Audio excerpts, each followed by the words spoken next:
Hi, and welcome back to the Soul Shift channel. Um, there is nothing more important in my life than my family. They have almost always been my number one priority, and nowadays more than ever. Apart from all the love I feel for them, they are also my safe haven, my grounding point, my greatest inspiration. Without my family, I think I would feel very lost. What I have learned over the years is that family life sometimes needs attention and care in order to function in the best possible way. Whether it is my children going through a difficult period, needing extra guidance or support in school, or my relationship with my husband needing a little extra focus. The relationship with my husband is really the foundation of the family. Although I did not always understand that, working on our relationship has automatically improved the entire family dynamics. And living together, building a family, raising children is beautiful, but it can also be incredibly challenging. I think this is both the biggest challenge and the most important part, because it affects the atmosphere of the whole family.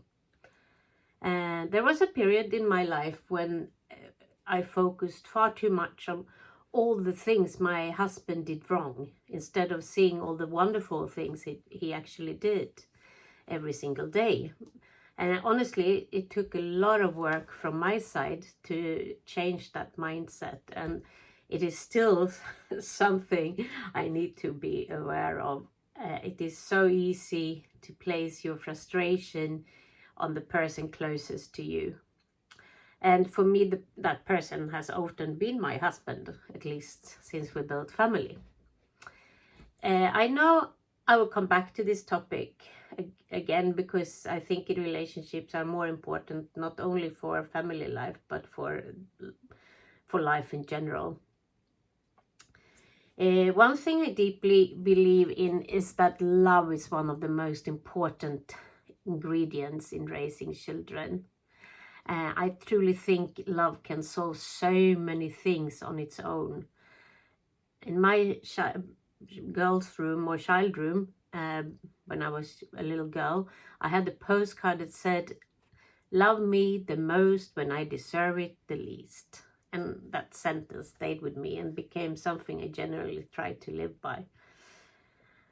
One thing we have been very consistent with as a family is dinner together. Since I love cooking and believe food is about much more than simply filling ourselves with energy, this has always come natural to me.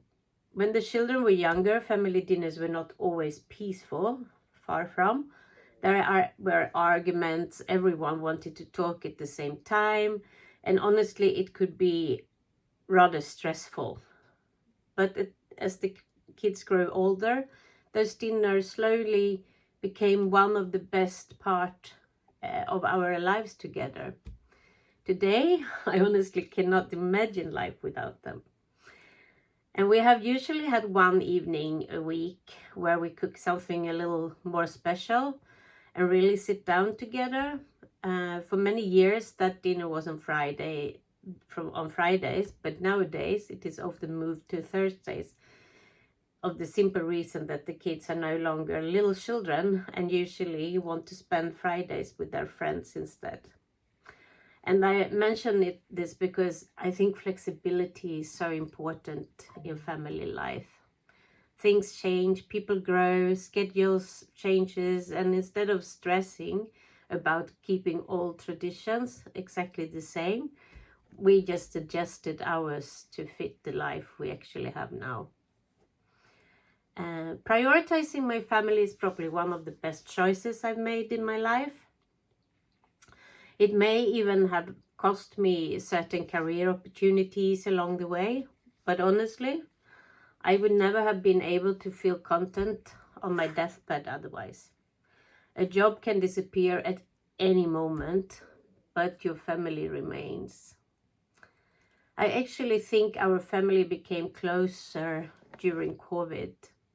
Before that period, I often felt uncomfortable having weekends without plans or dinner guests. I constantly felt the need to do something. But during COVID, we spent so much time, just the four of us. And slowly we began enjoying each other's company in a completely different way. Life, became calmer, softer somehow. And for me, a lot of stress disappeared during that time. In that way, I'm actually very grateful for those years. Some of my absolute favorite moments in life are simply spending time with my family. I love when they come home and tell me about their day, or when I get the chance to spend time alone in the car with one of them. Honestly, I think actually car rides are one of the best places for conversations. I do not really know why, but somehow it becomes easier to talk there. Perhaps because there are fewer distractions, or perhaps because I cannot do anything else except drive and listen. Sometimes when I need to talk about something important, or when I feel we have drifted apart a little, I actually try to plan a longer car ride together, preferably on a highway somewhere, it's very calm driving, because some of the very best conversations in my life have happened exactly there. So thanks for today, and see you next time.